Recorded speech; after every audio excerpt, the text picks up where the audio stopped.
Finishing out sleepers, breakouts, and busts week with busts. Not necessarily terrible players who are going to score 30 fantasy points all season and ruin your entire season, but players who are being overdrafted based on current average draft position, and in some cases, severely overdrafted. I'm Adam Azer here on this Thursday, and joining us to talk about busts today, coincidence? I'm not sure. Maybe not. Dan Schneier is here. What's up, Dan? What's going on, Adam? I want to tell a quick story. I had a fun moment, my first time ever in this industry.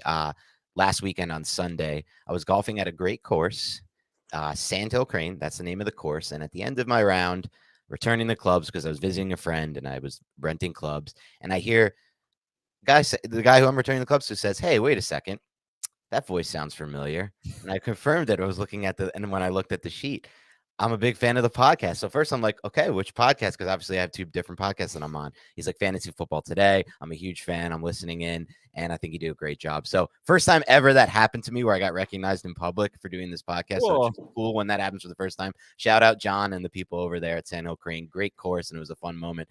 And big fan of yours too, Jamie and Adam. So that he was singing your praises. It was a good time. That's Sounds like Dan got a free round of golf, and he has to make sure he's saying thank you to people. No, I actually did that pro bono. No free round, paid everything, but it was just cool to be recognized. That's awesome. I thought you were going to say, hey, I know that voice. Are you David Sampson? You do sound a lot like David. We have a similar voice, but I guess you're just kind of just saying we're just like that East Coast nasally East Coast voice. Where's the most unique place you got recognized at? Well, Disney. Nowhere super unique. I remember going to a Giants game. Oh, it was a Thursday. I think it was a Thursday night game, like week 3 or something against the Lions or something like that. I don't know. And I was just talking. I was with my wife and I was just talking, and someone recognized my voice. That's the weird thing, is they don't recognize your face. They recognize your voice. So that's weird. How about you, Jamie?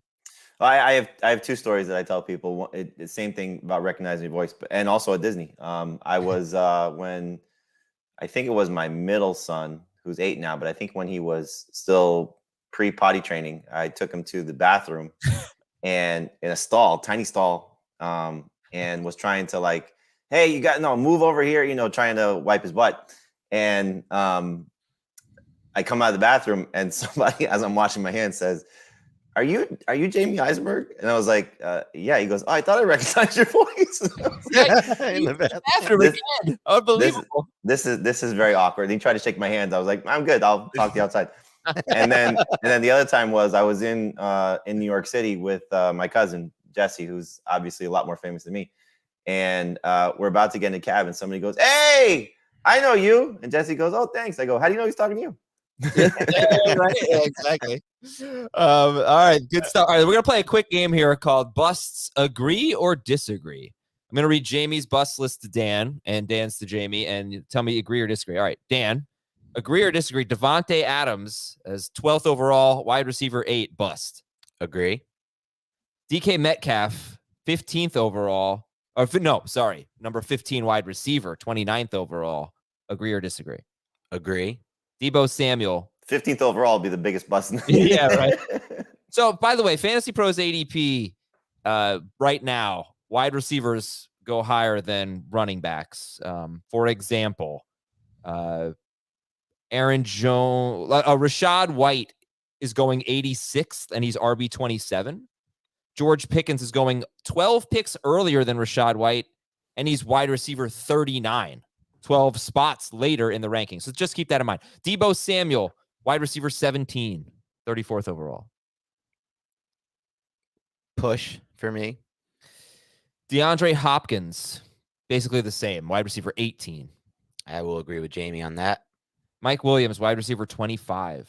This one I don't agree on. Derrick Henry, running back 8, 25th overall. Don't agree. Breece Hall, RB 11, 30th overall.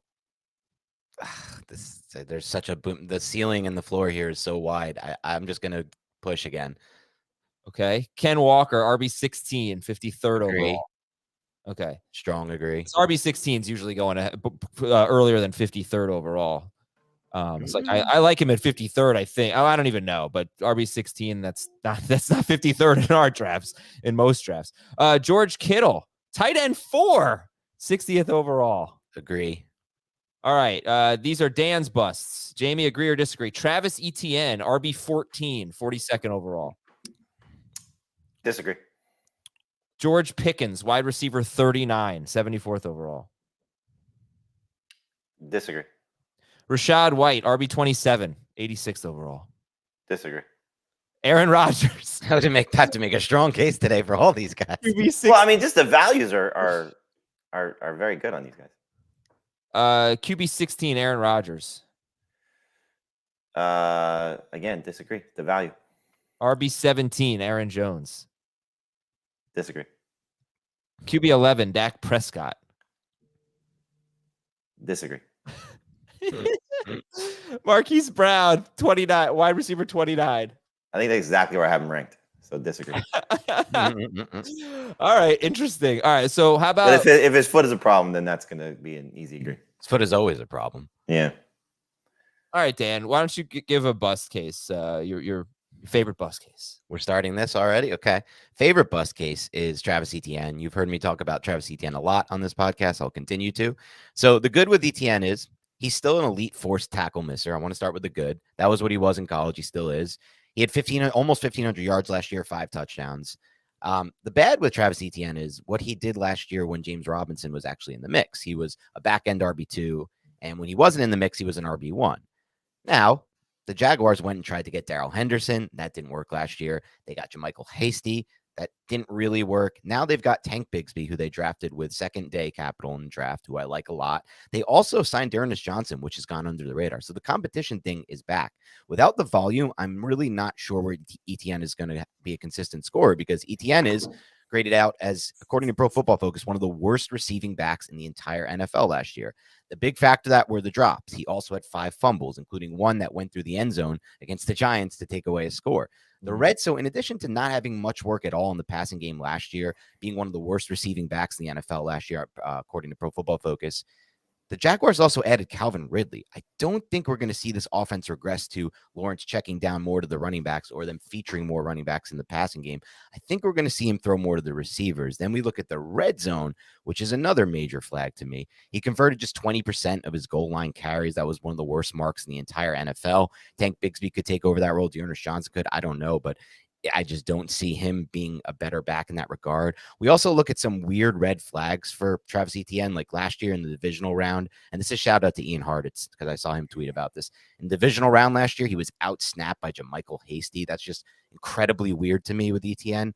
And in the past, although he had 255 touches last year, that was actually a career, the highest touches for a single running back for Doug Peterson since he was a head coach, dating all the way back to 2016. Only once has a running back gone over 200 touches with Doug Peterson outside of Travis Etienne's season last year. So I don't know if I see the same volume repeating for Etienne.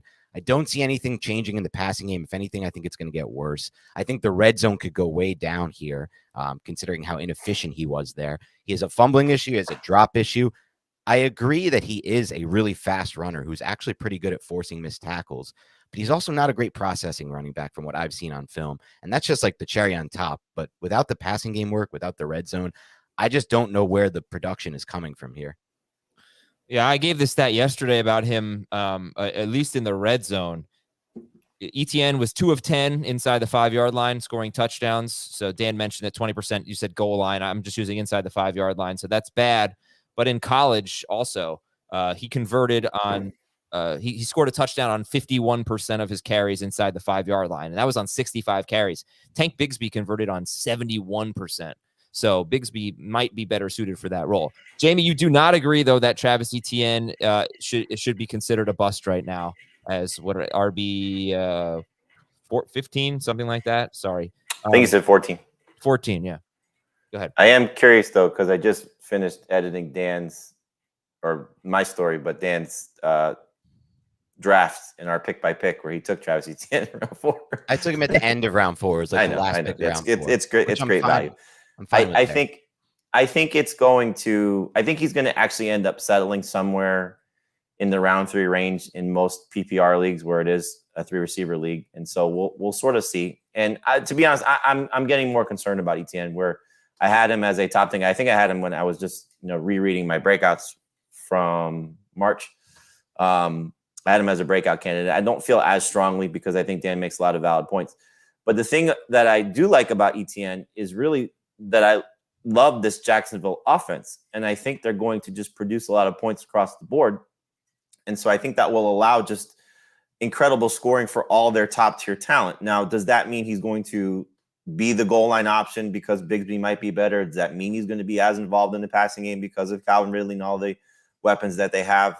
I think we'll find out. But, you talk about this, Adam, and, I was looking at your notes about Jahmyr Gibbs, how first-round running backs tend to perform. And he is still a first-round running back, despite the fact that he didn't play in his rookie campaign. I know a lot of it was tied to, rookie production. But I think this is going to be one of the better teams in the league. And typically when you get that from a player with his pedigree, he's going to be the one that dominates carries and dominates touches, I should say.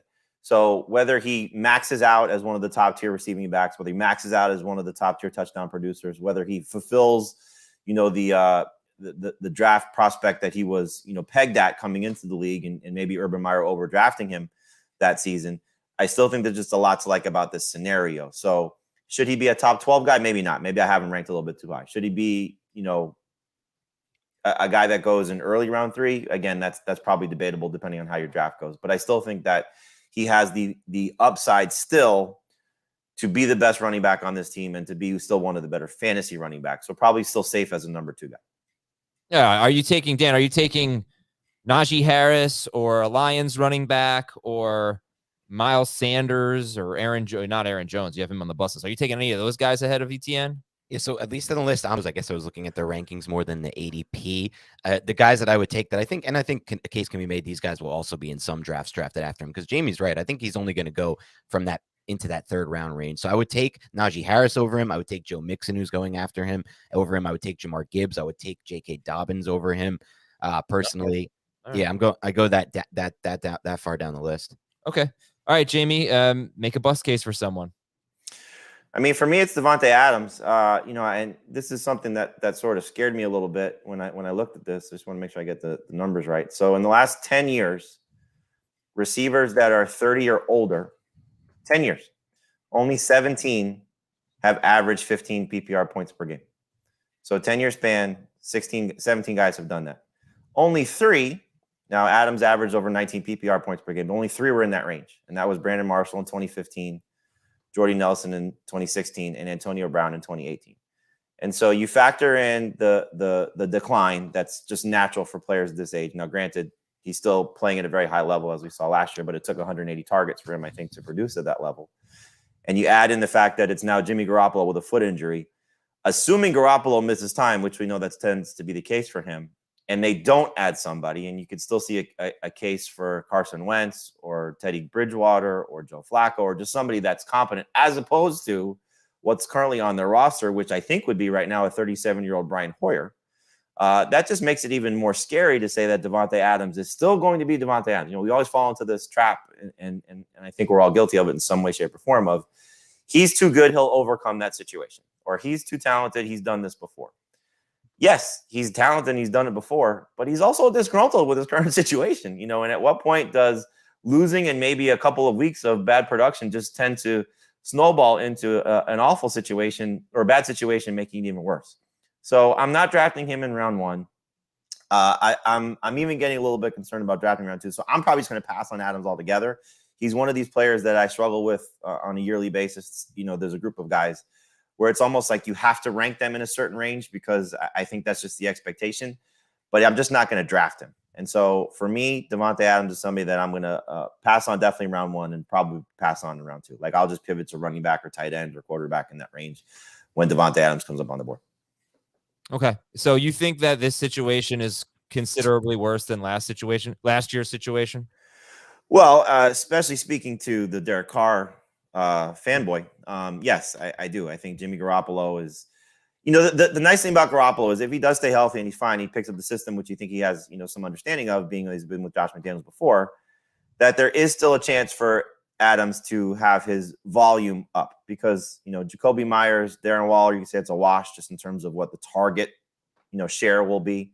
Hunter Renfrow staying healthy, Josh Jacobs, all those things, kind of just sort of balances itself out. I think, if Myers is, stepping into that type of opportunity. The downfield throws, though, are clearly going to be different. It's just he's not the same quarterback. Garoppolo's not the same, doesn't throw with the same success down the field. And so while he may get 100 catches for the fourth year in a row, I just don't know if he'll have the same number of touchdowns. And I do think that 180 targets is probably a pipe dream again, even if he is still the number one guy. Yeah, because I was out on him last year in the same way. So was I. Yeah. The last 2 games of the season were with the backup quarterback, and he went for 34 points and 12 points in those 2 games. Obviously had that memorable championship week. Derek Carr gets benched, and you're like, what do I do with Davante Adams? What do I do with Davante Adams? 7 catches, 153 yards, and 2 touchdowns on 11 targets against the 49ers. That was the other thing.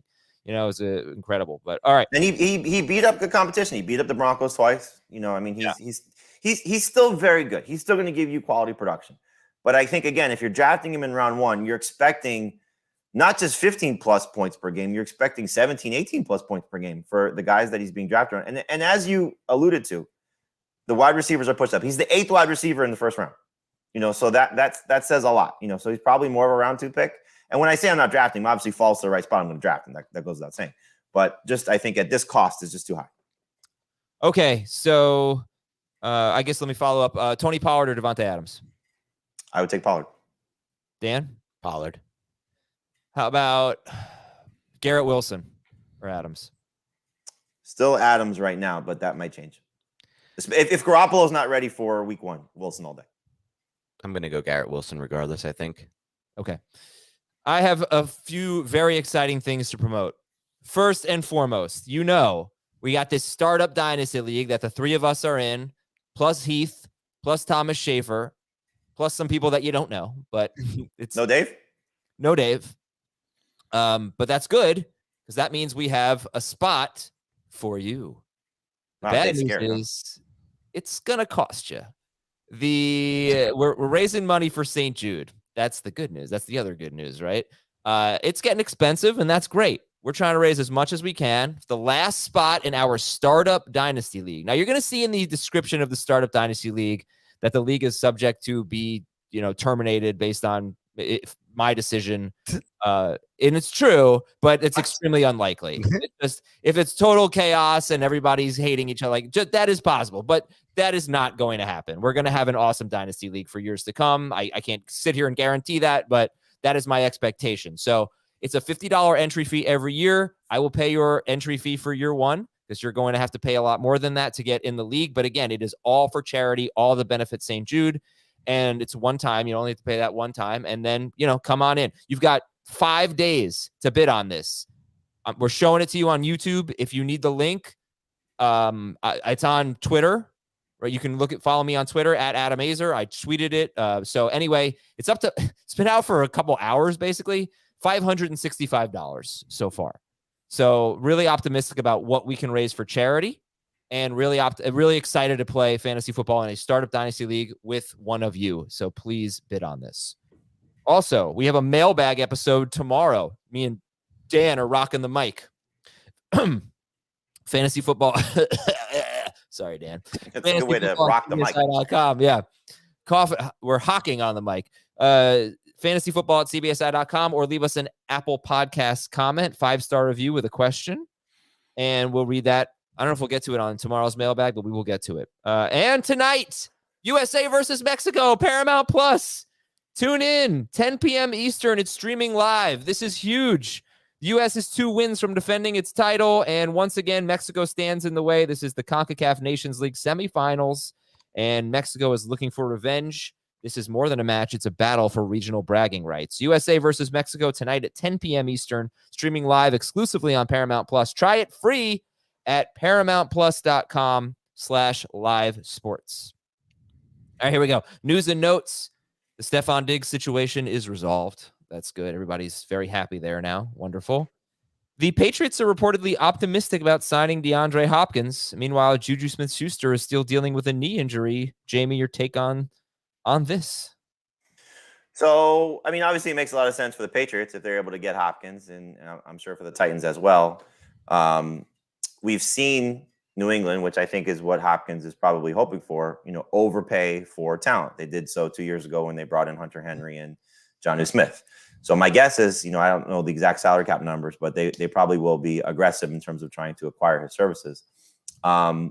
I think the thing that's very interesting, the second part of this is, the report that Hopkins is going to wait till training camp because, maybe there's an injury that opens up and that changes things. The Buffalo situation seemingly resolved with Stephon Diggs, but, maybe there's a scenario there where they revisit Hopkins or Kansas City's not thrilled with, Kadarius Toney and Sky Moore, and they go back to that. But if he's going to wait till training camp and he still ends up going to one of these two teams, there's going to be a significant lack of rapport that's able to develop between him and his quarterback and knowing a new system. Now, Bill O'Brien, obviously, he would know that, so that's probably a little bit more comfortable for him. But, I mean, this is part of the reason why he's on a bust list for me, not having a team. I don't think I've ever done that before where I've said a free agent is a bust. But, based on the ADP in June, based on the fact that I'm concerned about these wide receivers, he's also 31, so go back to the stat I gave you about Davante Adams. He's probably going to end up trending in the wrong direction.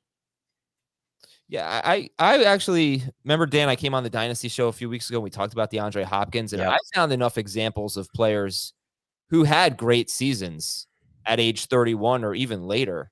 And it's pretty much only great wide receivers. Wes Welker was on there, which bodes well for a guy like Keenan Allen, I'd say. But, like Marvin Harrison was great, Reggie Wayne, Brandon Marshall, who Jamie mentioned earlier. I've got some other names. Jordy Nelson, Antonio Brown. Yep. Yeah. So I put Hopkins and Adams in that group. So I am not really holding their age against them, except for Hopkins being a little bit banged up. 2 years ago, he was very banged up. Last year was a little questionable because, I don't know, there was one report. I don't know anyway, there was a report that said the team wasn't happy that he didn't play the last 2 weeks, but that was team tank and, maybe he just didn't want to play. I don't know. But, I could see that argument, but I don't know, Jamie, like 31 doesn't really bother me for these Davante Adams, surefire Hall of Famer, DeAndre Hopkins, borderline, those types of players. I don't feel like they fall off the cliff at 31 necessarily. Well, again, it's not falling off a cliff. We're talking about, just a very small sample size. Again, 10 years, only 17 guys to average 15 plus points per game. And so look, where Hopkins is starting to fall, he can still do that and have no issue because he is that talented a player. But then you're asking to do it with Mac Jones or Ryan Tannehill in offenses that don't necessarily enhance the wide receiver production, or at least they haven't. And so, we're asking Mac Jones to take a significant leap. And granted, getting a offensive coordinator to begin with is a huge step. And we've seen Ryan Tannehill, certainly with A.J. Brown, put up good numbers. But, I think just when you start to put the whole picture together and where he may or may not fall, we just did a draft for our magazine. I think you got him in round 5. That's great. That's the great time to take. I'm sorry. Me, I wish. I was hoping and praying that. It was one pick after you or something. Yeah, but it was right before me or something like that. It was Marin, another Marin snipe. You work with the guy and you don't know how to pronounce his name. Maron. Yeah. When do I work with him? Marin. But I think that's fine. And granted, we are doing this with a lot more uncertainty than most people will be doing this in August, when we're drafting right now. And, best ball managers are going to either swing for the fences and hope that Hopkins ends up in a great situation and still Hopkins, or they're going to, draft him and deal with the consequences. So I think just when you start to see the two teams that he's looking at, his age and all those things put together, for me, I'm out. Okay. So again, at the cost. Yeah. Wide receiver 18, DeAndre Hopkins. A few more news items. Houston wide receiver John Mechie on track to return for training camp. Mechie missed the 2022 season with leukemia.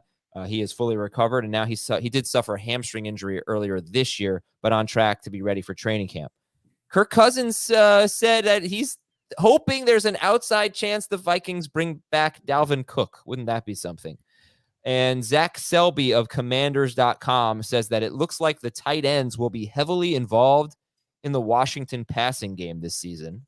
Dan, do you buy that anyway? Because that's going to make a McLaurin, great season and a Dotson breakout pretty difficult if the tight ends are very involved. I do buy that because I look at what happened when Mike Kafka came over from Kansas City to the Giants last year and how heavily involved the tight ends were in that offense, specifically in the red zone for the Giants. And then overall with a lot of 12 personnel. And I am a little bit concerned that Bieniemy is going to do something similar in Washington. It doesn't really make sense. You look at that roster and you're like, this team should be in 11 personnel a lot with 3 receivers on the field. But if they feel like with Sam Howell, a younger quarterback, the best way to do this thing is to Daniel Jones it up and just run a lot of that under center, play action, bootleg type stuff, roll out, throw the tight end here, tight end leaking there. Like, it might be the best way to move that offense with Sam Howell right now and have him run a little bit with, get him on the edge, having him run a little bit, some design runs. So I'll be curious to see how that offense looks overall with Bieniemy there. Yeah, I mean, if you are going to compare it to the Giants, you could say the tight ends were very involved, but not in a meaningful way that took away from the wide receivers, which is a good thing. I mean, the most targets for a tight end on the Giants last year was 35 for Daniel Bellinger in 12 games. But red zone is really where I'm focused. Yeah, nobody had more than 76 targets. That was Barkley. All right, and then we'll take a break, and when we come back, we will talk about some more busts for the 2023 season. We'll be right back on Fantasy Football Today. All right, let's get into some more busts here. We talked about Davante Adams for Jamie. We talked about DeAndre Hopkins. 2 other wide receivers that are going in the same range. DK Metcalf as wide receiver 15. Deebo Samuel as wide receiver 17. Is it a similar argument for both of them? Well, you tell me. DK Metcalf and Deebo Samuel. No, it's not a similar argument because, I think for starting with Metcalf, there's a new player in the mix, and Jackson Smith-Njigba is, from a pedigree standpoint, he's the most talented receiver that they've had because he's a first-round pick. But it's very interesting to look at what's happened to Metcalf because we always expect this great production. But for 3 of the last 4 years, 2 years in a row, he's been outproduced by Tyler Lockett on a points-per-game basis. And even the year that he was better, it was by, decimal points that Metcalf has been better. So he's already been outproduced by somebody on his own team. And now you're bringing in this uber talented player. We've never seen it. Maybe in Seattle history, if there's somebody that knows it offhand, the best receiving core they've ever had, just from a talent standpoint. But it's definitely the best since 2019, which has been when Metcalf's on the team. So I know Geno Smith was great last year, and this made Geno Smith much more attractive as a fantasy quarterback. But I think somebody's going to lose. I think there's still going to be a run-heavy offense because they invested in the running back position as well. And so Metcalf losing targets, Metcalf losing production, already being outproduced by one guy on his team, and now having to split the pie up a little bit more, it just makes it tough to justify drafting him as early as he's going, still as a top 20 receiver. Talent-wise, he should be the best guy out there because, he fits Adams' profile, a tall receiver, as a number one guy, the thing you like or Heath gives you crap about. Number one outside guy. Yes. But I guess my question was, are they similar cases because of target competition? Because while the 49ers didn't add anyone, this will be a full season with Christian McCaffrey. Yes. So in that regard, yes. But for me, the thing that also detracts from Deebo is the fact that we're all just expecting Brock Purdy to roll out there and be fine after a significant elbow injury that, may not have him ready for week 1, which could lend itself to Trey Lance being the starter. And we had these same concerns about, the receiving core there in San Francisco last year, and we thought Lance was going to be the guy. So if you want to transition to Deebo, we certainly can. But yes, his rushing production was not the same last year. And that was a big part of why he was so great in 2021. And so now you're taking away the rushing production. You're having the quarterback concerns. And again, it's about the value. Deebo Samuel had some really good games with Brock Purdy. He had some really miserable games with Brock Purdy when everybody was on the field. And so Brandon Ayuk is going to have this big season. And George Kittle is still going to be a star. And McCaffrey is still one of the best at what he does as a pass catcher. It just doesn't all work. There's just a math problem here where they don't all have the chance to be stars. And so for me, I'm out at Samuel at that cost. I'm out at Metcalf at that cost. I'll let somebody else take and chase those receivers. I'll be looking at either other receivers or other players at that spot. And Dan, you agreed with these takes because you were, very cordial today, basically agreeing with everything Jamie said. Jamie didn't agree with a single bust. Nothing cordial. I just going based on my ranking. He happened to get the right bust for me. But I would say these two, it's less bust than it is for some of the other ones I agreed on. It's more just I don't like them at ADP. So right. I don't know if they're really some of those other ones. I'm I felt very strong with the bust calls on. This one, I guess for me would be more just ADP. If you're looking for a devil's advocate on the other side, again, I lean toward where Jamie's at with both. The devil's advocate for Metcalf for starting with Metcalf could just be Geno Smith took such big strides as a downfield passer last year, and there's so few offenses in the NFL that stretch the field vertically that does help him because he is a vertical receiver. My issue with Metcalf though is a schematic thing. He's the only true X receiver on that roster. I just do not see defenses rolling coverage towards Lockett or Jackson Smith and Jigba, I think they're going to always roll coverage towards Metcalf because that's the guy you really have to worry about based on his size and based on the corners they have to match up against him in the NFL, which is very few. So then it's always really an advantageous situation for Geno to look to the slot or to look to the other side with Lockett with more single coverage. And as far as Deebo goes, again, maybe a devil's advocate could just be that Lance. How much are we overstating the drop off between Brock Purdy and Trey Lance? Maybe, but ultimately, if that's the case, and Lance is a better passer than we're giving him credit for, his skill set probably does mesh better with Brandon Ayuk and kind of that vertical and intermediate plane. So that also doesn't help Deebo. So it's just hard for me to find the positive cases in either regard. I think it's easy to find the positive cases for both of them.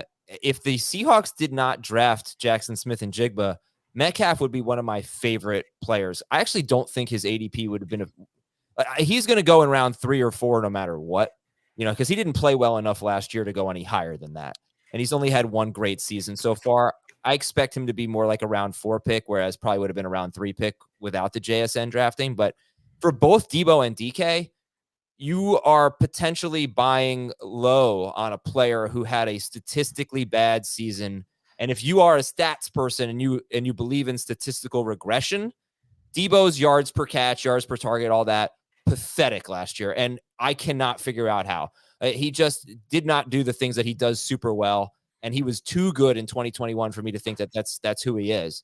And DK, very low touchdown rate for a guy who led the NFL in end zone targets by 5 and has been a touchdown producer, and very low yak. Weird for him. Like, for some reason, yak per catch was really low for him. So he would have been my favorite. But then you throw in JSN, you throw in all the pieces of the pie. Because I also think we haven't talked about this with Deebo, unless I'm sorry if I missed it.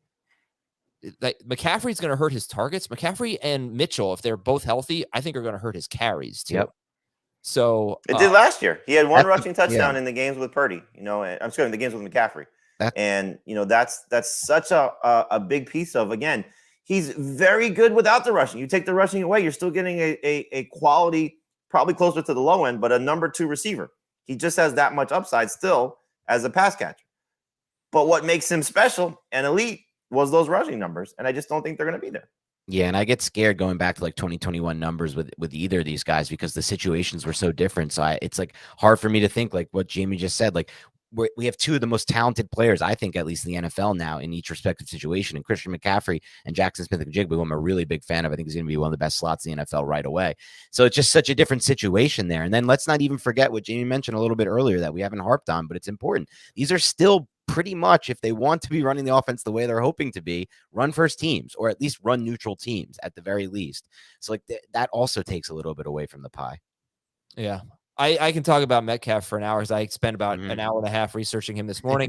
Go to our Facebook page. I posted some of my thoughts on DK Metcalf, facebook.com/ I think it's /fantasy football today. But if you just go to Facebook and search for fantasy football today, please join our Facebook group. Final question on these 2 is who would you take ahead of them? Would you take would you take Olave ahead of these 2? Yep. Yes. Christian Watson, Drake London? Yes. Drake London, no on London. Watson, yes. Keenan Allen? Definitely. Yes. I have Keenan Allen above all those guys you just mentioned. All right, that's enough names for me. Let's do some more on Jamie's bust list here. Mike Williams. Oh, this was one you didn't agree with, Dan. So Jamie, you make the case for Mike Williams as wide receiver 25, and that's so 46th overall. But if I could just tell people a little bit about the draft that we just did, I can't tell everything, but that's a 4th round ADP. He went with the 2nd to last pick of the 7th round in the draft that we did. Right. I was really shocked at seeing Mike Williams in round 4. Anyway, Jamie, wide receiver 25, though. What do you think about that for Mike Williams? That's what it is. It's about cost. Look, I love the setup with Kellen Moore. I love the setup with Justin Herbert. I think he's going to bounce back in a huge way. And I think a big reason why he's going to bounce back is hopefully a healthy Mike Williams. But we are counting on Mike Williams staying healthy. And last year was very frustrating. Missed only played in 13 games, but I think that's a little bit, off because he left some games early. Had the back injury at the end of last season. Just got cleared, which is good that he's cleared ahead of training camp. But still, you never like to hear back injury at all. And who knows how that will impact him at some point. But They basically just told us, we're drafting your replacement. And so is that going to be the Aaron Rodgers motivator, like when we saw when Jordan Love was brought into Green Bay, and maybe he has another big season? Or is it going to be that there's a lot of targets to be split up here because Keenan Allen's still healthy, because Austin Eckler's still there, and now because of Quentin Johnston? So I have no problem taking Mike Williams as a number 3 receiver. I have no problem taking him if I can get him probably in round 6, but I would even sort of look for him in round 5, given what most leagues that we draft in, which are wide receiver hungry leagues, that you have to sort of target a player like that. But when you start to get into some of these other scenarios of who's being drafted around him, and so the Steelers guys, I can make a case for both of them over Mike Williams. Jahan Dotson, Treylon Burks, I can make cases for those guys over Mike Williams. He's got so much talent, so much upside, so much potential, especially with his quarterback and play caller, but he's got to stay healthy, and he's got to prove that maybe he's even still better than the guy that they just drafted in the first round. Dan, you are not quite as sold on this bust call. No, I'm not. I just feel like even just in hearing the guys that Jamie mentioned around him, like I wouldn't even consider either of those Steelers guys over Mike Williams. I have no idea if that. I'll get to this later when I talk about George Pickens, who's a huge bust for me. But I'm not sure that passing game will move at all this year. At least I know with the Chargers, we're going to see potential for at worst what we got last year from the passing game. But my big reason I'm not in on this bust is I just think the Chargers are very likely to take a massive jump in passing game this year with Kellen Moore, with Rashawn Slater back to be an elite left tackle that I think he can be, which he was as a rookie. And so I just feel like that passing game takes a huge jump, and I want pieces of it. And in some passing games, it's like, okay, you want a piece of it, but you have to pay a premium. Jalen Waddle, you have to pay a premium for maybe the number 2 there. T. Higgins, you have to pay a premium for maybe the number 2. But Mike Williams, you're not paying that same premium for, hopefully, but I know it's not a guarantee with Quentin Johnston mix, but hopefully the number 2 option there and a big red zone threat there as well. But you like are, though. That's the thing. Like, I was just going to say, our universe, you're not. But based on this, wide receiver 24, you are sort of paying.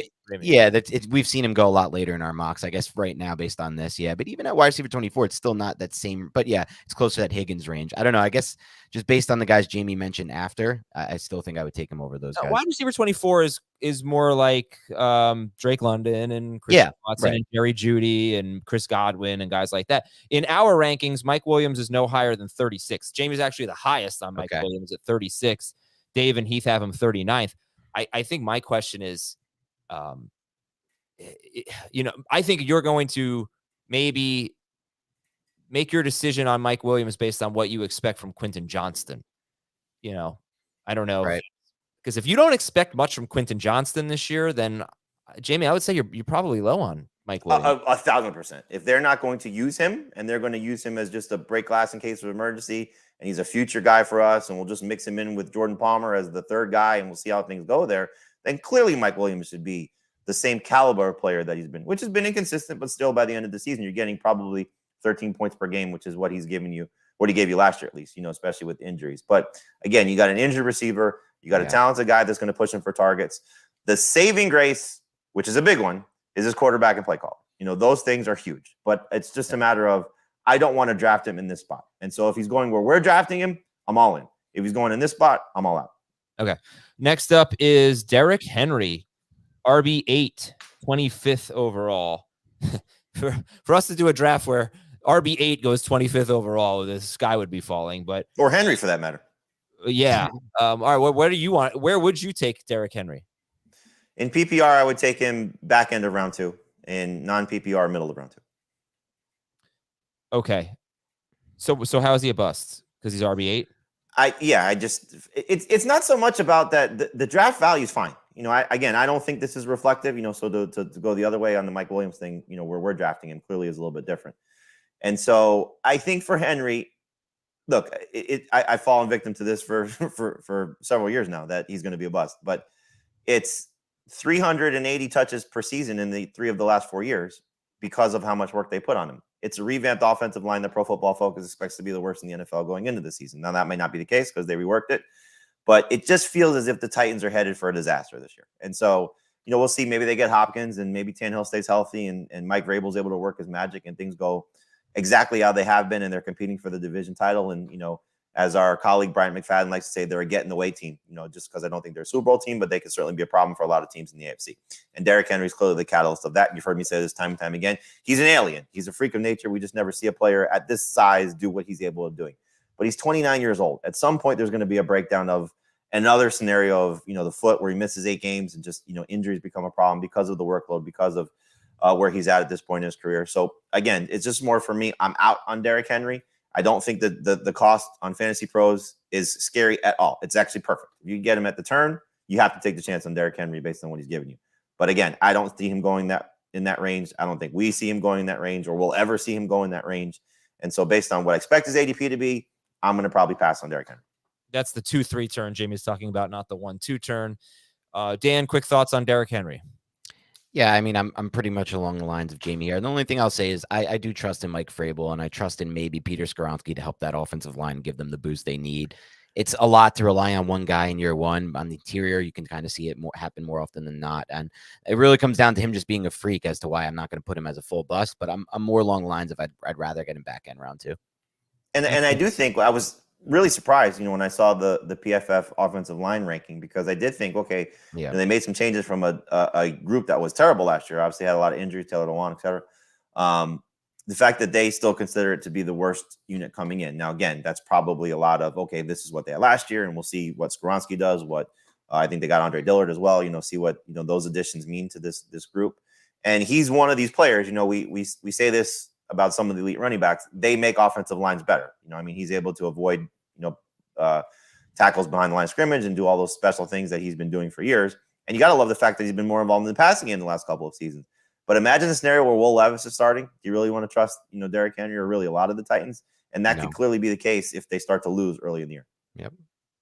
All right. I'm looking at the 2022 preseason offensive line rankings published mid-June last year by PFF. Eagles were 1, Browns were 2. I don't think that played out. Lions 3, Bucks were 4. That obviously was a total mess. They had so many injuries. Those injuries, yeah. Packers 5, Cowboys 6, Patriots 7. I don't think they were. Out of those top 5, they nailed at least 2. I think 3 of them, because Eagles, Packers were 3rd, Eagles were 1st, and who was the Lions were also up there as well. Let's see who the worst ones were this time a year ago. The Seahawks. The Seahawks they turned that around. Seahawks hit on 2 rookies right away. They did. Charles Cross and Abraham Lucas. They did a great job. The Bears. That was terrible. I mean, like, not according to PFF. Yeah, no, they actually were better than I thought. I forgot they were better than you would think, but mostly run blocking. Steelers were a problem for sure. Yeah. The Raiders had a better year. The Raiders offensive line had a better year than we would have thought. Yeah. And the Falcons, I don't know. I think they were Falcons had a much better year than we thought. Yeah. The Titans were 27th, and they did not have a good line. All right, let's take a break. Oh, actually, no, Jamie. So just to speed things up, I'm sorry. You got 3 more here. I hate to cut you off, but Breece Hall, Ken Walker, George Kittle. Give me 30 seconds. Hall is injury related. Just not expecting him to be what we hope he can be. And if you tell me right now he's healthy, he'd be a breakout candidate as opposed to a bust. But I'm just terrified of the injury and what we dealt with last year with, J.K. Dobbins, for example. So Hall and Javonte Williams are 2 players I'm probably not going to draft. Certainly Hall at his cost. I'm out. Walker, we know it's the addition of Charbonnet. So that's, easy guy to fade. I don't think the round 5 draft value is horrible right now if you want to take a chance on him, if you believe in him. But the fact that he's a 16th running back off the board, that's too pricey for me. And did you say Kittle, the last one? Uh-huh. Kittle and Samuel are almost identical. We saw Kittle was awesome last year with Purdy, without Deebo Samuel. With Samuel, he was frustrating. And now you have maybe Purdy not ready, or at least 100% to start the season. So everybody there, 20 mouths to feed. Kittle is not the number 4 tight end for me. Are you taking Ramondre Stevenson over Breece Hall? Both of you? 1,000%. I had I just had that decision, and I made that decision to go Stevenson. Hall is, I would take Etienne over Hall. Again, health situation being what it is right now. I would take Najee over Hall. I would take Aaron Jones over Hall. I would take Jahmyr Gibbs over Hall at this point. Wow. You have him at 20th, and Dave has him 11th, and Heath has Breece Hall 19th. That's obviously a player whose rankings could change. Now, when you get a lot of hype because he's going to be ready for week 1, just remember almost everyone, if not everyone, who was coming back from an ACL injury last year, really struggled for a while. So that was Godwin, who also got hurt in week 1. So that's maybe a little unfair. Godwin was actually good. If I would put him in the good category for a guy coming back from that injury. On a per target basis, I think he was bad. He did get so many targets though. And he said midway through the season, he said that he wasn't all the way back. So you can expect some struggles, I would say. Dobbins was ACL, right? Yep. Barkley 2 years ago was bad. Yeah, Coming off Barkley was a shell of himself that Yep. came back from the ACL. So you can get all. I'm sure there was a ton of hype about Barkley coming back from the ACL. There was a ton. Of course there was. When the games actually start playing, you see these guys, they're not 100%, and just be prepared. All right, we'll take a break, and when we come back, we will finish with some more busts on Dan's list, and we'll be right back. All right, Schneier. Let's go. First of all, I thought you mentioned that you took Ramondre Stevenson in that draft. I thought you overdrafted Ramondre Stevenson. I felt pretty good about where I got him I at. took him in the second round. I think he's a third round pick. I think what we saw in the target volume, I think we'll see what happens there. Okay. Then you took Josh Allen in the third round, and I thought he was a second round pick. And so I think if you switch those picks, they would have been better. So that was good. Anyway, you start with Travis Etienne, we already talked about. And why don't we go with Aaron Jones next? Aaron Jones is RB 17. Yeah, so I had tiers of busts based on confidence level. He was more in my second tier, but I still is not a player I would draft. So still with Jones, you're still getting somebody who was really great in elusive rating, yards per carry, yards after contact, the things I look at specifically. Can you force missed tackles, and are you creating yards after contact independent or good stats to look at prediction wise? Jacob Gibbs has a little more on this, but the big issue for me from a fantasy standpoint is he's still a committee back. You look at over the last 2 years, he has just 7 more rushing attempts than AJ Dillon over the last 2 years. A lot more targets, 137 to 180, but it's just 7 more rushing attempts. So he's still in a committee. So I think the overall thing for me is here, why do I want to invest in a player? Because right now he's still being drafted pretty high, and I think it's a lot based on his name brand. But why am I going to want to invest that much in a player who could be, in my opinion, one of the NFL's dark horse offenses to be worse than the NFL? We still have not seen any proof that Jordan Love can keep the pass game on schedule. It's all just hope and speculation. Touchdowns could be incredibly hard to come by for Aaron Jones on the ground and overall, because that could be they could be funneling through AJ Dillon the rare times they even do get in the red zone. So now I'm looking at a guy with very low touchdown upside. And I also think Jordan Love could hurt Jones's pass game volume too. I think that could turn him into giving him potentially his worst receiving season as a receiving back that we've seen in a long time. So now I'm looking at a committee back on what could be a really bad offense. Very rare opportunities to score here if he's not the red zone back. Passing volume could be limited. Why am I taking him over players like even Ken Walker, who I don't love but has more talent, Jahmyr Gibbs, Dameon Pierce, Mixon, Dobbins? These are all players who I'd be taking over Aaron Jones. I feel like he's just like Jamie said before with some of these players like Davante Adams, like he's almost ranked a little bit based on name brand here, and you're not looking fully at the whole overall picture and his situation right now, which is really bad in my opinion. And Jamie disagreed with that one, as he did with all of your busts. Well, I this is another one I struggle with, just because, again, the cost, but, as we've noted, running backs on Fantasy Pros tend to fall a little bit, but if you're getting him at this spot, I think it's worth it. I do think that the thing that will sway this, because yes, he's in a committee back, and yes, this offense is probably going to take a downturn. How do you lose a two-time MVP or whatever, how many MVPs he won, Aaron Rodgers, and get better, even if, age is a factor. But I still trust in Matt LaFleur, and I still think that Jordan Love, if there's going to be the safety valve for him, as good as Christian Watson can be, as good as maybe Romeo Doubs and Jalen Reed could be, this is still a guy that's going to be in the top 3 at worst, maybe still top 2 in targets, which is something that he's been every time ever since Matt LaFleur has gotten there. And so is that just a byproduct of Aaron Rodgers, who's still a very mobile quarterback, despite, getting up in age for what he's able to do? Jordan Love may have a lot of mobility to him, or maybe more so. The receiving game is going to sway this, because he lost touchdown opportunities to AJ Dillon, and probably will so again. But if he's still going to be that type of pass catcher, which I think he's capable of, that's what saves it for me. So if I take Aaron Jones and I whiff, it's because he's not going to be this type of player in the passing game. And that could very well be the case, because yes, the scoring should go down if in fact this team takes a step back. If you were debating between Jahmyr Gibbs and Aaron Jones, does Jahmyr Gibbs just seem like a more exciting version of Aaron Jones? For me, yes. Behind a better offensive line, and in my opinion, potentially much better offense. Yeah, I think the thing that may be different, and this is probably how you view David Montgomery, is David Montgomery better than AJ Dillon? I would still say yes. Yeah, he certainly might be. By the way, speaking of exciting, we are up to $631 for the final spot in the FFT Startup Dynasty League. So I can buy that spot, make a nice donation to St. Jude, and then give it away to whoever I want, right? Technically. I'm not answering that question. I'm not. I'm not Fair. entertaining that question. What if I wanted to buy it from the highest bidder and then give it to the highest bidder? You mean outbid someone and give it to the second? Yeah. Oh, you're trying to make money off of this. So I'm making money. So No, you he was trying to do a nice thing there and you buy it and then you pay for the guy. You were saying you give it. Okay, well, I thought you meant like you bid for it, you donate, And sell it. I'm not selling. and then you sell it and try to get even more, like a ticket scalp. I'm not like Ticketmaster. Yeah, No, like you're like, I'm gonna wait until just before the draft to see if I can get more money. Like this, like you're scalping this.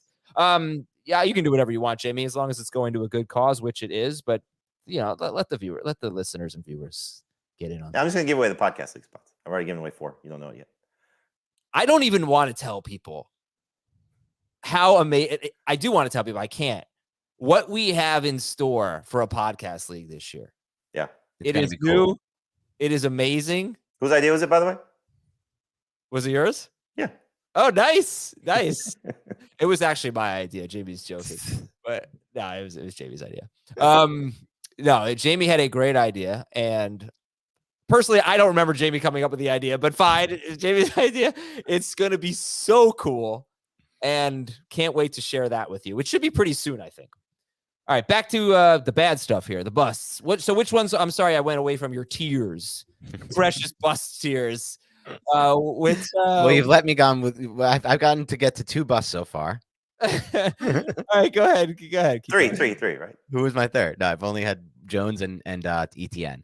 But I'll get back into this and I'll rapid fire these. Well, you've been crapping on George Pickens intermittently throughout the show. True. So we'll get to George Pickens. So with George Pickens, this is a great stat. I'm going to shout out Ian Hartitz because he came up with I saw him tweet this one as well. Joining Kenny Pickett last year. These are the quarterbacks who failed to throw for 10 touchdowns with 10+ start in their first season. David Carr, Bruce Gradkowski, Jimmy Clausen, Mitchell Trubisky, Justin Fields, Zach Wilson, and Kyle Orton. That's the tier he's in so far from last year. If not, okay, so you think, okay, things are going to get better, right? For Pittsburgh, they have to, right? They're bringing back the same scheme. We look at the offense that made a jump last year. Daniel Jones with Brian Dable, right? You look at Trevor Lawrence with Doug Peterson. They're bringing it back. They're running it back here.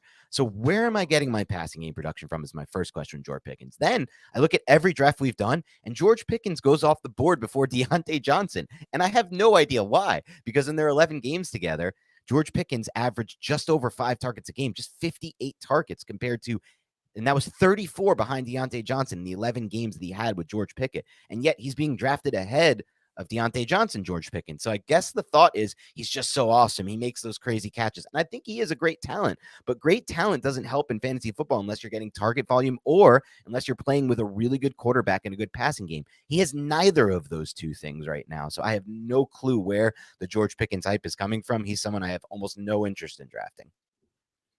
Interesting.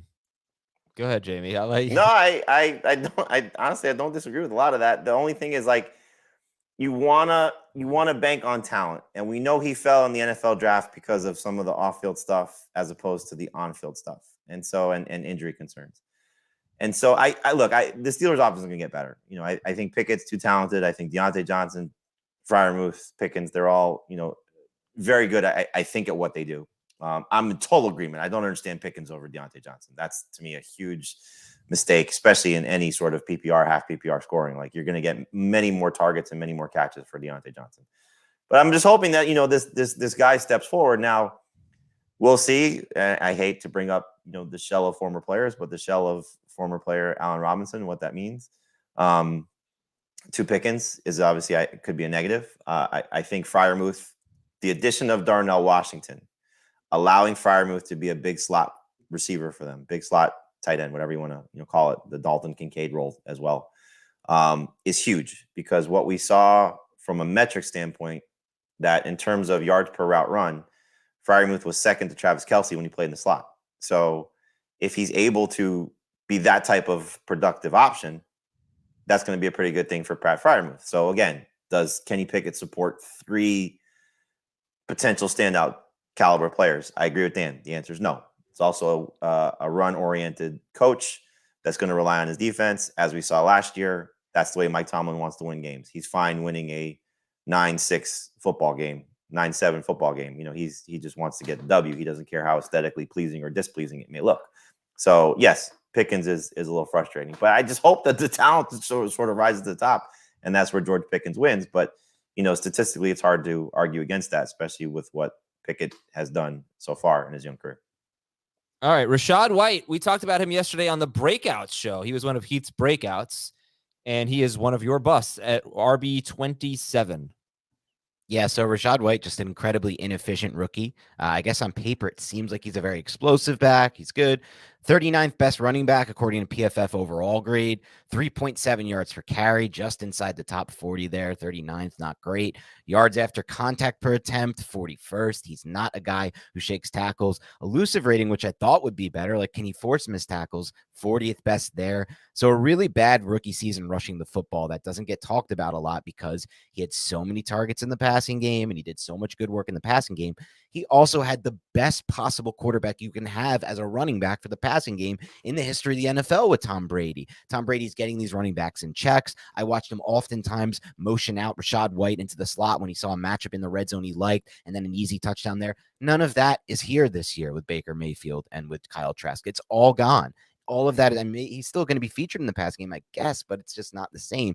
And so now you look at that. He's losing some of the great passing game efficiency he had. He was already not an efficient runner. And so what am I investing in here? I'm investing in a second year back on an offense that could be one of the worst in the NFL. We think at best they're probably in the bottom 10. At worst, they're probably the worst offense in the NFL or bottom 5. Even if they're just bottom 10, and this is, I forgot who had this stat, but only one of every 5% of running backs finish in the top 12 if they're in a bottom 10 offense. So you're kind of taking away the breakout there, I think, in this kind of offense. And then most of those running backs don't even finish in the top 24 either, if you're in a bottom 10 offense. So for me, with Rachaad White, I think his stats were propped up almost entirely by Tom Brady running that offense. I don't think he's a good running back. I know there's no competition there, but these are not the backs that I invest in, the ones in really bad offenses who weren't really good at all in any way as a rookie. As far as running the football, he was pretty good as a receiver. Yeah, it's going to come down again to the passing down work, and what they continue to do with him. Look, he's got the runways open. There's nobody on this team that's going to take him off the field, I think, based on who's there right now. Now, this is, I would also say, one of the likely destinations for someone to come in, whether it's Dalvin Cook, Ezekiel Elliott, Kareem Hunt. I don't think Leonard Fournette's going back there, but, there is a likely chance that they, still add somebody to bring in some competition, but he should get a boost in carries. And if he's still involved in the passing game to whatever extent, 50 catch is probably not realistic, but can he still be a 40 catch guy? I think that's probably fair, knowing what, Baker and Trask do in terms of being not the most mobile of guys. So I'm still hopeful for that regard. And again, based on what his cost is here, it's okay. Based on what his cost tends to be in our drafts, I don't necessarily disagree with Dan. I think that might be a little bit too rich. Yeah, I would say that Heath mentioned that Baker Mayfield was number 1 in the NFL in check down rate last year, I believe. So that was something that was encouraging for Heath. And just how do we? That was probably a lot with McCaffrey, right? I just feel like even in these situations, what we're the case we're making for these guys like Aaron Jones and White is like they're going to be so involved in the passing game, which is great in some ways. Maybe if you're in a full PPR, but if you're in an offense that doesn't score points and you're not scoring in the red zone and you're not breaking off big runs, like I just don't know where you're just getting all your points from receiving. That's not enough to prop you into a like. It's probably enough to get you in the back end of RB2 every week, RB22. Yeah. So I was going to say, is round 6 too early for you in a 12-team league, round 6? So that's after pick 60. Is that too early for you for Rachaad White? Me or Jamie? Both of you. For me, for sure. I'll never take this type of back in round 6 over a receiver that I can gamble on. No, I have no problem taking that. Okay, so Jamie's fine with him in round 6. And, I just personally don't invest too much in advanced metrics or even basic metrics for a running back as a rookie. Le'Veon Bell and Christian McCaffrey, for example, had horrible rookie seasons. Okay. I don't think personally, I'm not sure there were a lot of running backs who would have had success on that team last year. They were terrible up front. They were so beat up. And Brady was getting rid of the ball so quickly. He's always doing that, but even more so last year. So I don't know. I don't think he's necessarily a good running back. I don't want to condemn him to being a bad running back yet, but I said this on yesterday's show. The reason why Rachaad White is going in the 6th round and not the 4th round is Mike Davis and Myles Gaskin.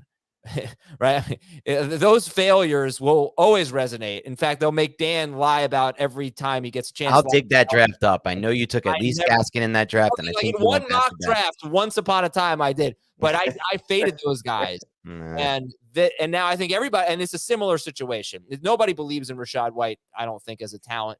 They believe in the role, and and that's good. Ordinarily, years past, he would have gone earlier. I think people are wising up and saying, hey, you may not be obvious who he's going to lose his job to, but he could lose his job, even though it's not super obvious right now. Anyway, we're kind of running out of time, Dan, so I'll get you a little faster here. Give me a 30-second take on Aaron Rodgers as a bust. At QB 16, he's a bust. Yeah, so it's more so not bust. It's more so a situation of I much rather wait a few rounds to get either Russell Wilson, Stafford, or any of these other pure pocket passers. That's what he is now. He hasn't made an impact as a rushing quarterback since it looks like the 2019 season. So he's no longer adding any points as a rusher. Now he's also going from the 3rd best offensive line last year to the 31st best in 2022 for the Jets. And I think it could get worse. They're relying on Mekhi Becton, who had multiple lower body, just massive injuries, plus a 38-year-old Dwayne Brown. These are their 2 tackles. So things get worse. He's also going from facing, the NFC, and this was a shout out to Pat Thorman who said this, and it was a great point. He's going from facing the NFC North, which had the 27th, 28th, and 32nd worst or best defenses in DVOA, to a division that has the 3rd and 4th and 15th best defenses, and that's 6 of the games on the schedule as well. So for me, it's like he's not a massive bust, but it's like, why am I investing in a pocket passer here when I can just get these guys later when the situation isn't even that good? It's a pretty good point. The counter is he was a pocket passer when he won the MVP, blah, blah, but you make a good point. I mean, Jamie, you can buy that argument real quick. No, I think it's right, but it's, again, QB 16, it's hard to say that there's still not a lot of upside there as well, because, you look at the receivers that he had last year. Christian Watson was a rookie and inconsistent and certainly didn't start to produce until the middle of the year. And really that was it. And so I think you look at Garrett Wilson as a talent. I like him better than what Christian Watson was last year, certainly coming into his 2nd season based on what he did. I like the addition of, Alan Lazard and Mecole Hardman and Corey Davis, just the group there. I think the tight ends are a little underrated as well with Tyler Conklin. And I think he's motivated. We've seen what a motivated Aaron Rodgers has looked like. So he's never going to bounce back to that level. But to be a low-end starter, I think you're hoping that he's back to being, something closer to what he was 2 years ago as to what he was last year. Now, age is a problem. You don't like that. And, as Dan said, the offensive line could be a concern. The running back situation might be a concern if Breece Hall's not ready to go. So taking some pressure off of him. But I still like the opportunity for Rodgers to be higher than 16th. And I would certainly take him at 16th if still given the choice. Like, for me, the buzz quarterback in this range is Kirk Cousins. The fact that he's the 11th quarterback off the board ahead of Anthony Richardson, according to Fantasy Pros, that to me is a little egregious. See, I would go Cousins over Rodgers 10. I don't have a problem with that. I don't have a problem with that. But I think, again, one's going 11th, one's going 16th. To me, they're much closer to each other and should probably be closer to 16. The one other thing I wanted to add on Rodgers is, and it's only based on the one game sample size I saw against the Giants on film, but from reading people who also break down game film of the Packers, he took a step back last year, and it wasn't arm related. It was mental processing related. He didn't see throws on the field that I've just never seen him miss from a processing standpoint. And he wasn't moving out of the pocket like he has been. So I'm wondering if we are seeing a little bit of a decline in that regard of his game. The arm strength is still all there. So that's going to be there as well. And he's still going to have the wow throws, but I just feel like he's also declining a little bit as a quarterback. Oh, I got my number one hater in the YouTube chat right now, Don. Don Saxby. He's calling me Adam Numbnuts. He likes. He loves that numbnuts insult. He's gone to that like every time. I brought it up though because Dan, he's ripping on my hair. He said, "Adam, do you use follicle stick and paste?" Like, dude, Don, you definitely have terrible hair. This is actually the best your hair's looked in a long time, Adam. I agree. I'm having a terrific hair today. Don is terrible hair. He is He is incredibly jealous of me, and I think I just figured out why he hates me. Follicle stick and paste. Can I do a quick? Go ahead. Well, I know we're running out of time. I want to get a couple quick things on my final 2 busts if we have it. Yeah, I'm sure. Dak Prescott and Marquise Brown. I disagree. Yes. I disagree with both of them. By the way, Disagree with both. So Dak Prescott, actually, one of the first takes I ever had on FFT when you brought me on a little while ago, Adam, was that Dak Prescott, after the injury and after the contract, was going to see it be a completely different fantasy quarterback, and they were no longer going to use him as a rusher in the red zone like they had been to a crazy degree earlier in his career, and he was going to lose all his rushing value. Well, in the past 2 seasons, he's had just 2 rushing touchdowns. He had 24 from 2016 to 2020. He's had just 2. So he is now officially a pocket passer. So that already down. No. That's taking away. He can still rush for 300 plus yards. He is not 300 yards. Okay, he's a pocket passer who gives you Rodgers, Stafford. He's not that. Sure, he gives you an extra 30 points with rushing, but he's no longer scoring like he was, and he's no longer used on the zone read runs in the red zone, which was a big part of his fantasy success. Again, 24 touchdowns, 2016, 2020, just 2 in the last 2 years. He averaged 7.3 yards per attempt. So now as a pure pocket passer, we're looking at a team, the Cowboys, who were 25th in pass rate over expected last season, 25th. And now Mike McCarthy says, I want to run the ball more. No huddle was a big part of also the Kellen Moore. Now that's going to grind to a halt because no huddle is not going to be as big of a thing with Mike McCarthy. It never has been in his coaching career. So they were 25th last year in pass rate over expected. I expect that to drop. They'll run even more this year. So now you have a pure pocket passer who might not be running as much no huddle, who's on a team that's running over expected. They did that last year. This whole thing that they're going to run the ball more, I'm not sure about that. They did that plenty last year. And all these things you're saying about Dak being a different quarterback, you're ignoring the most important thing. In 2021, he was QB7 per game. In 2022, he was QB9 per game. I don't draft Dak Prescott because I don't really see him. I see all the problems that you see, and I think that limits his upside. But he's still so good playing behind a great offensive line, and he will be super efficient. And he'll probably be something like the 8th to 10th best quarterback. That's the way I see it with Dak. I don't really draft him because I don't think he's a home run at the position. I think he's, a fine player, but I can't call him a bust if he's QB 11. He is the antithesis of wait on a QB, because you're going to get a very good floor, occasionally some good ceiling plays. I don't think you're going to get a top 5 QB on a consistent basis. But I agree with you 100%, Adam. When Mike McCarthy made those comments following Kellen Moore's leaving the team, he very much, he said this at the league meetings to some people that I trust, and he said it with the media gathering. Like, he said it was taken out of context, and I think a lot of people ran with just the snippet of it, that he wants to run more and not have the, what do you say about the highlight, the scoreboard dinging, whatever he said, with Kellen Moore. He definitely wants to, I think, be more balanced, but it's hard to be more balanced. I think, to what Dan's saying makes a lot more sense.